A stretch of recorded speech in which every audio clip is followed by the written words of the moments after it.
Hello everybody. So just thought I'd make this quick video because I'm getting a bit sentimental's not the word, but reflecting upon what the fuck I'm doing. It's like I'm going away on a little trip. I say a little trip, but it's it's a big distance.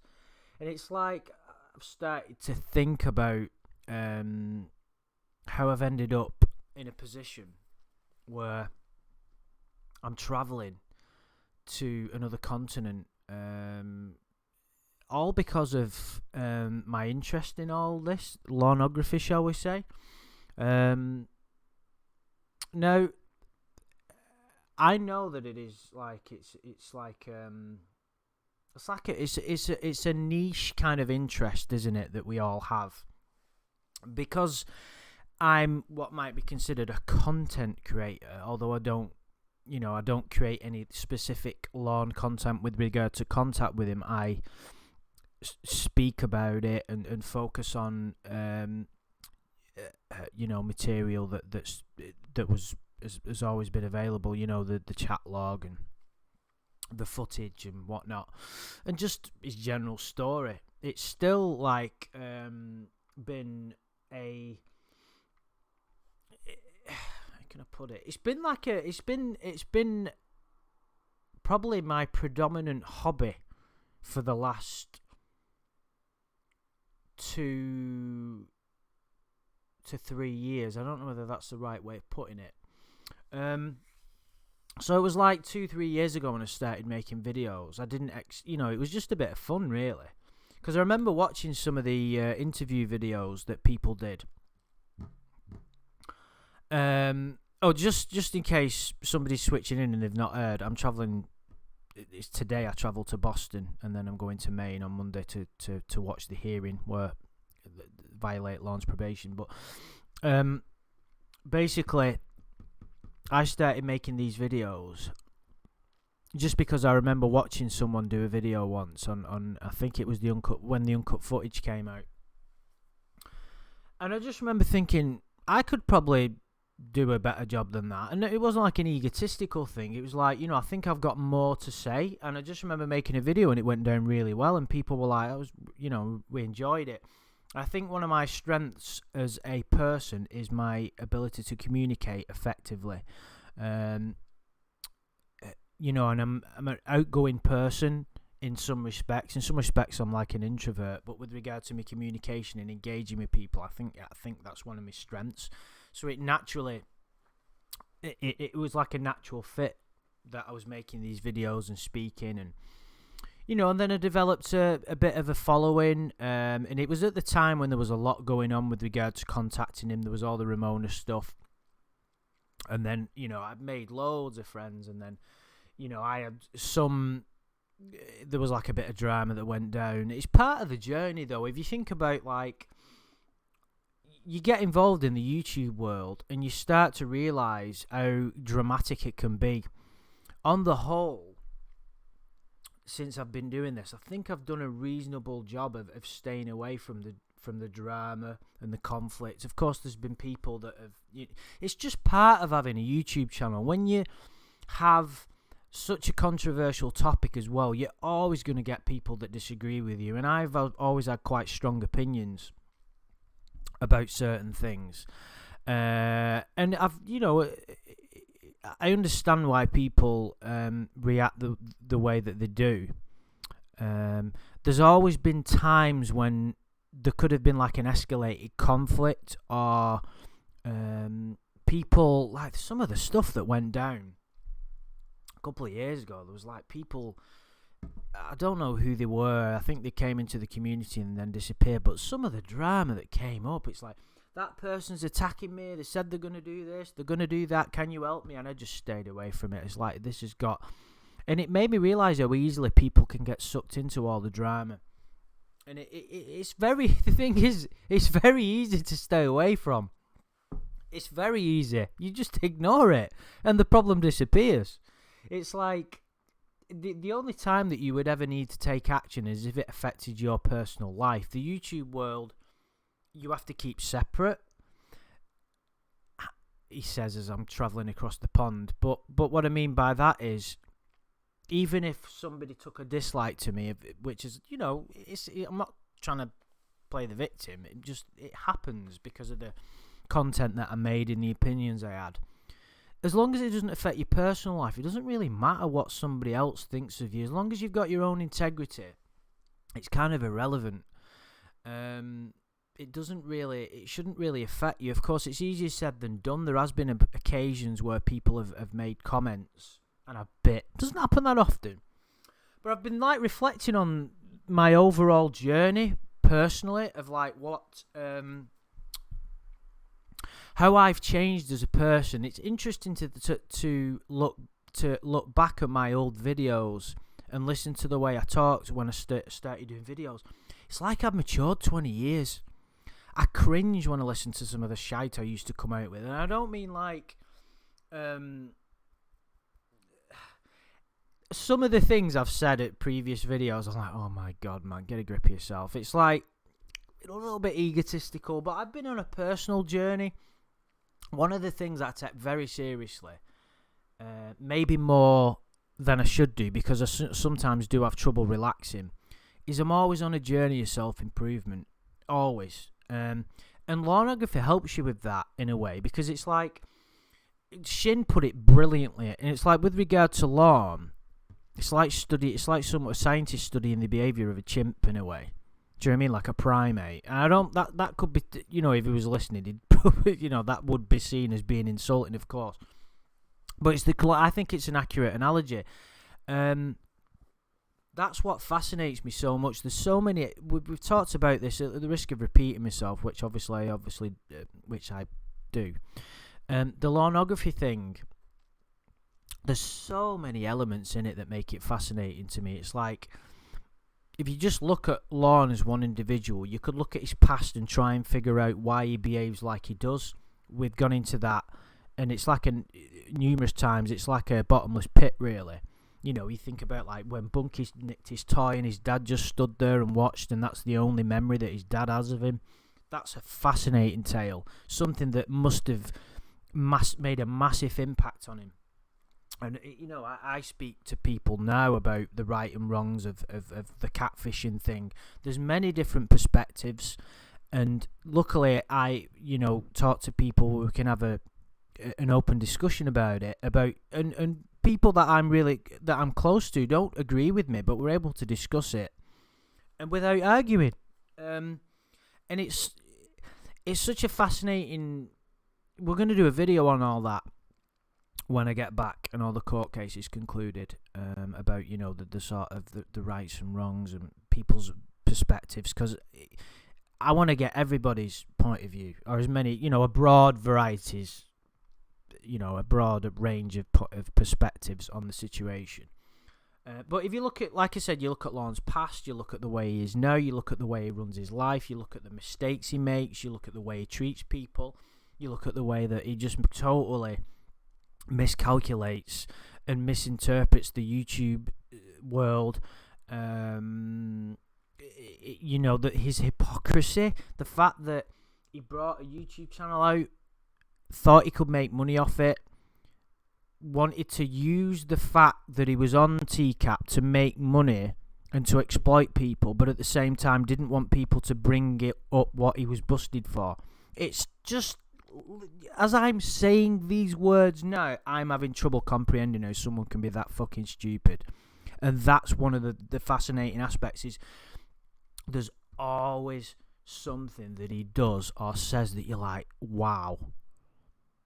Do you know what I mean? Even to this day, it staggers. It's almost, even to this day, it wouldn't surprise me if someone said he'd had us all along.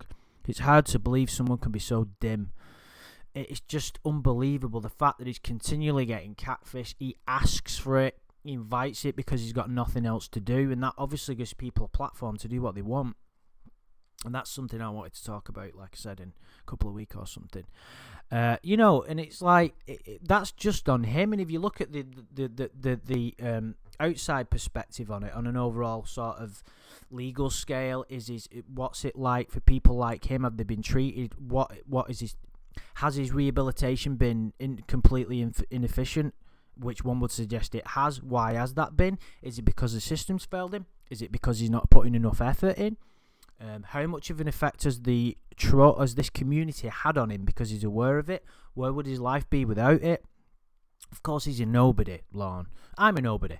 But with regard to, the workings of the planet, of course, nobody's a nobody, really. But, but we still are interested in him. Ironically, I'm probably more interested in Lorne than I am in Trump. How the fuck does that work? There's a tragedy behind it as well. And I can't remember which philosopher or some quite well-known chap said that a society is judged on how it treats its criminals. So it's very important that this is why I like to talk about the rights and wrongs, because I think it's really important.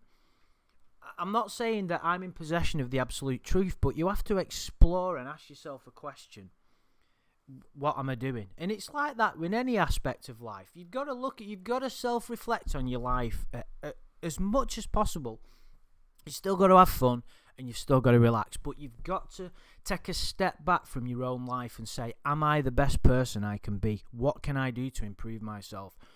Do I deserve a better quality in life? Well, fucking go and get it then. It's like I'm on this health kick at the minute.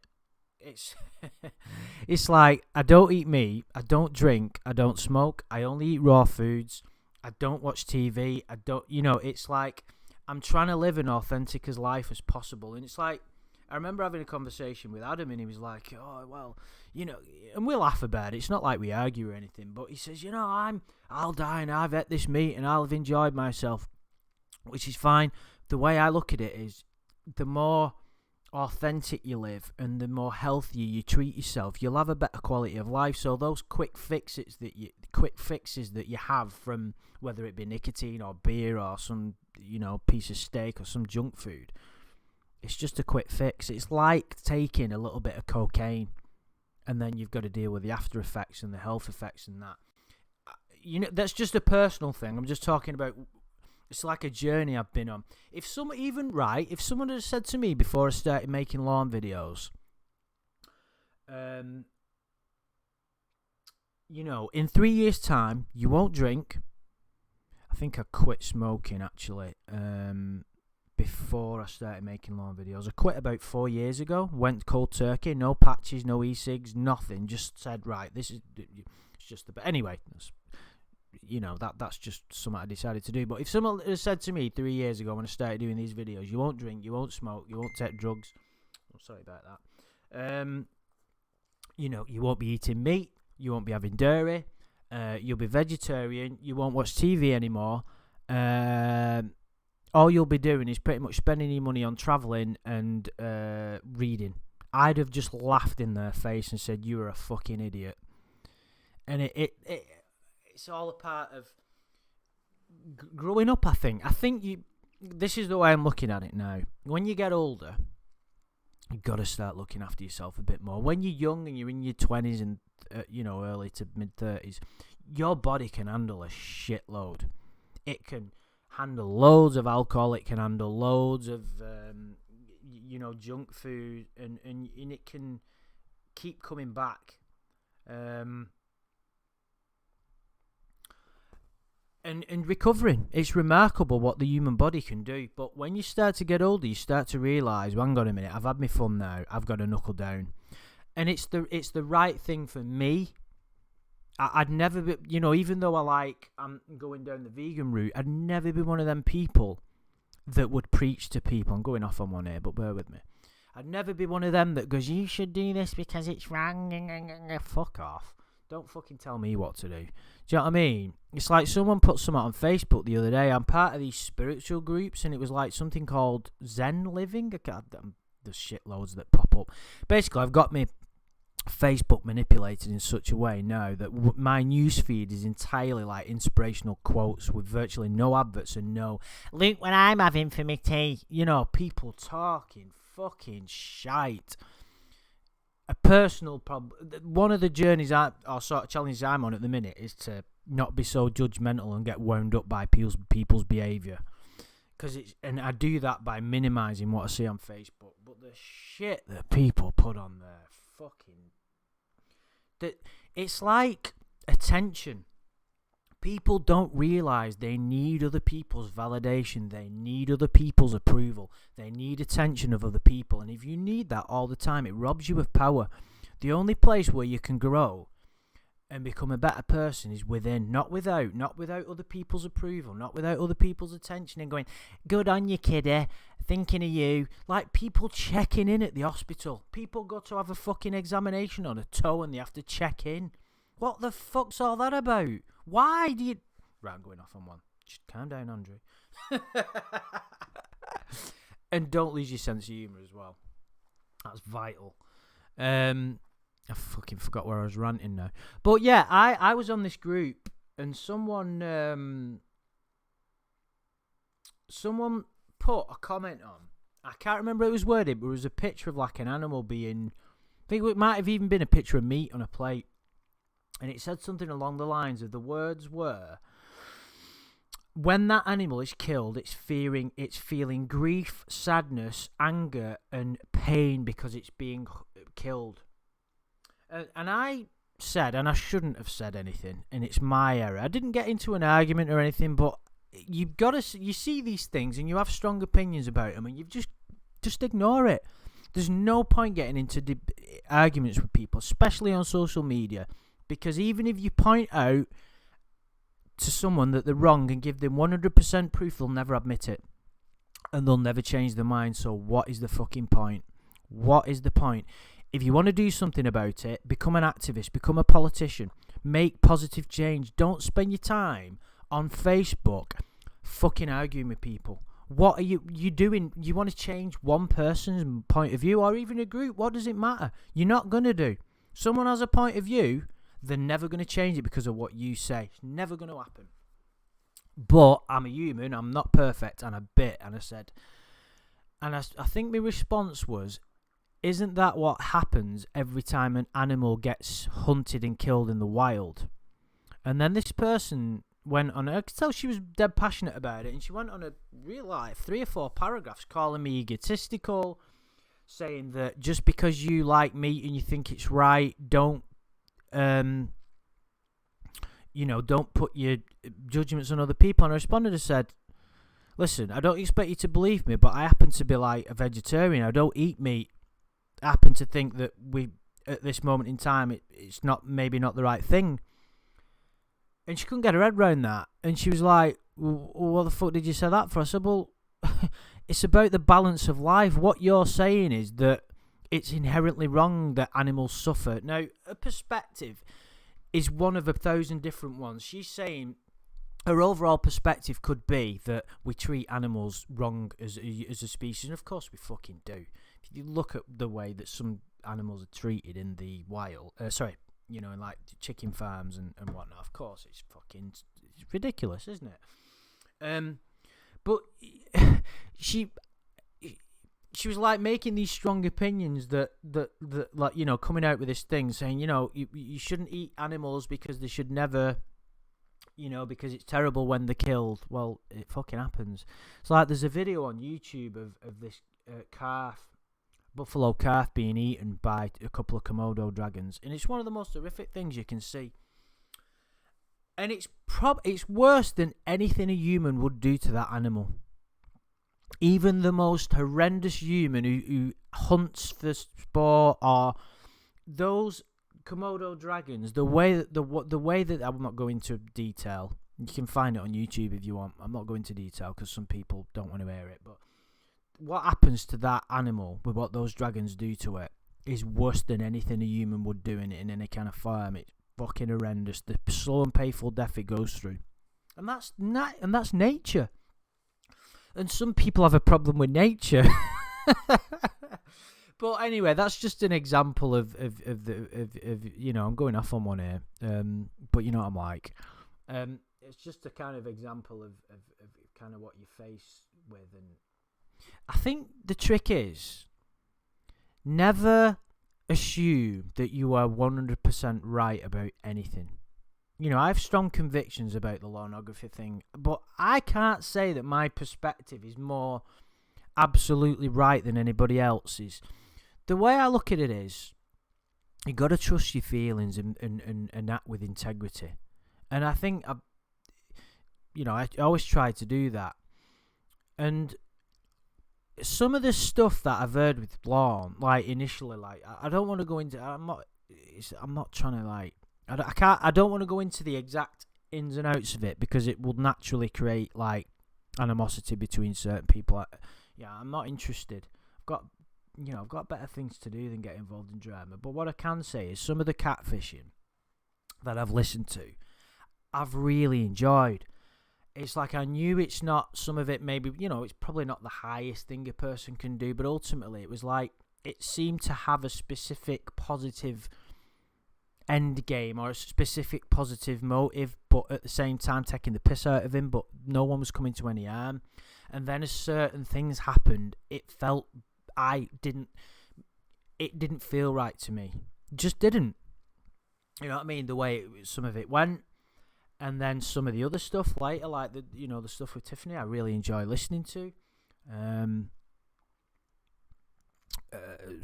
Not all of it, but it's all. Everybody has their own perspective, but I can't sit in judgment and say it's wrong and you can't be doing it because of this. You know what I mean? Trust your feelings and live and speak as best you can, and that's why we're going to have like this discussion about it. I think that it's important to remember that it's a complicated issue. There's a lot of strong feelings about it. There's people within the community that have been a victim of people like Lorne, people in the community that know people that have been a victim. I've not. I work with it professionally. I have done for many years. And that's not me saying it's an egotistical thing, you need to listen to me because I'm great. What I mean is, I think it gives me a perspective and a little bit of validity to what I'm saying. I'm not just some fucking random fucker off the street who's got fuck all better to do. I think it gives me a bit of credibility with regard to seeing the impact that people like Lorne has on individual victims and families and things like that. So it's kind of like, my journey throughout the Lorne saga is it's good because it gauges where I've come. And it's like maybe it's coming to a natural end now with this trip.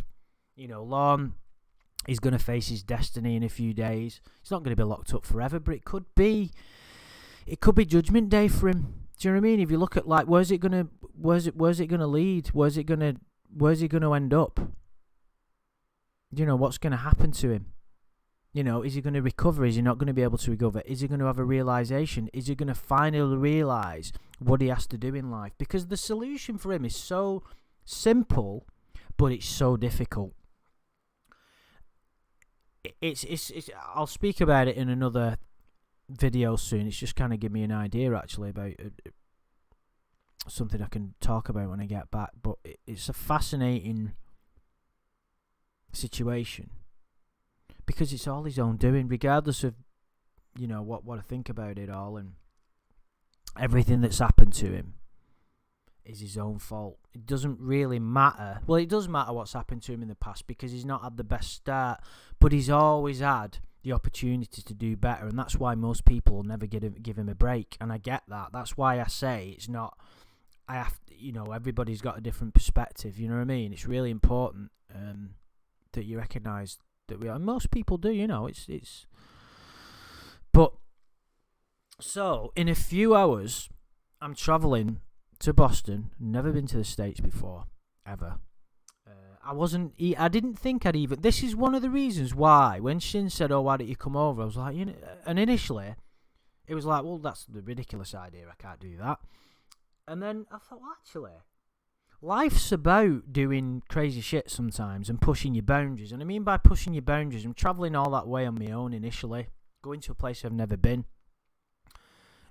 Kind of walking into the unknown, and it's hardly like I'm climbing Everest on my own for 2 weeks. But it's travelling all that way on your own, going to a place you've never been. It can be a little bit daunting.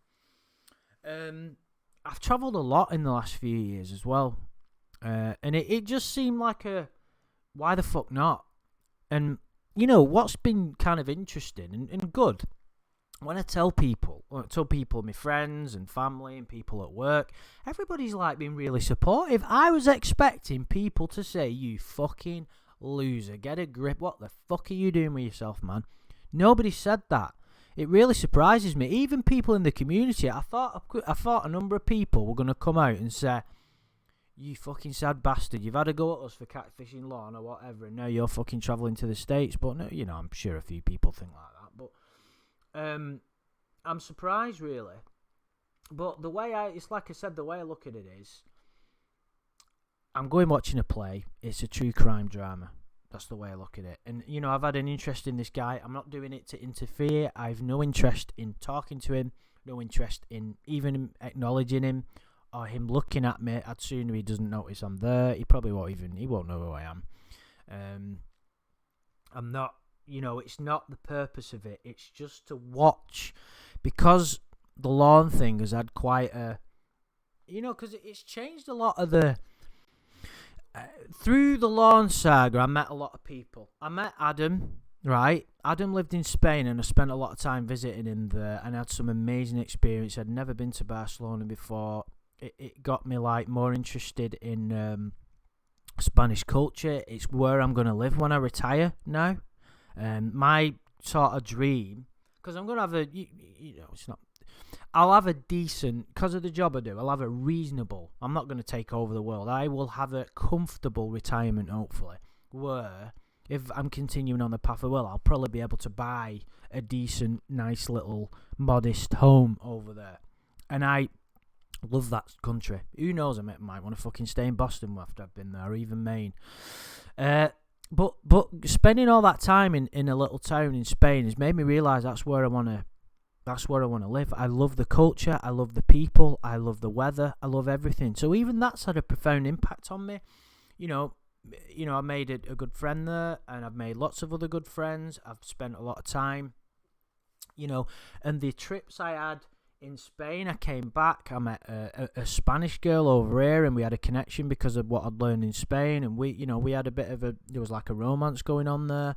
So it's changed the path of my life.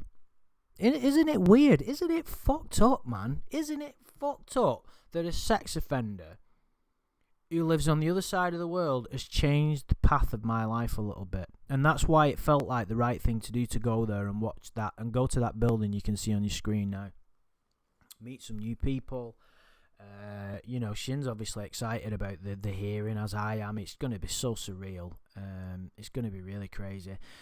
I was thinking that this, because when I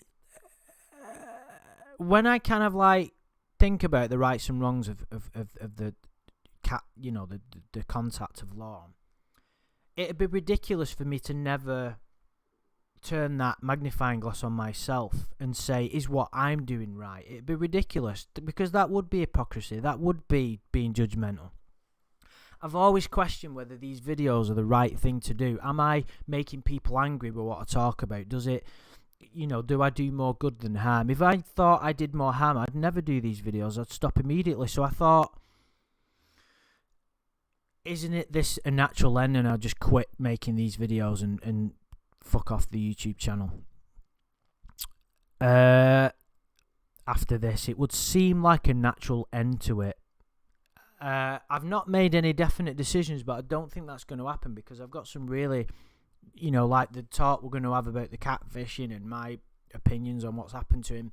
I think it's some pretty decent stuff. It's not exactly world changing, but I think some people get something out of it. I enjoy talking about it.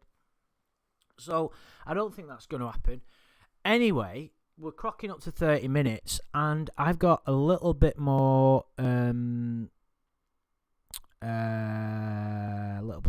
things to get ready. Fucking hell, yeah, I have actually. I always leave things till the last minute. So I'm going to have to go. So, guys, anybody that wants to come to the hearing, put a message in the comment of this video, and we'll get in contact somehow.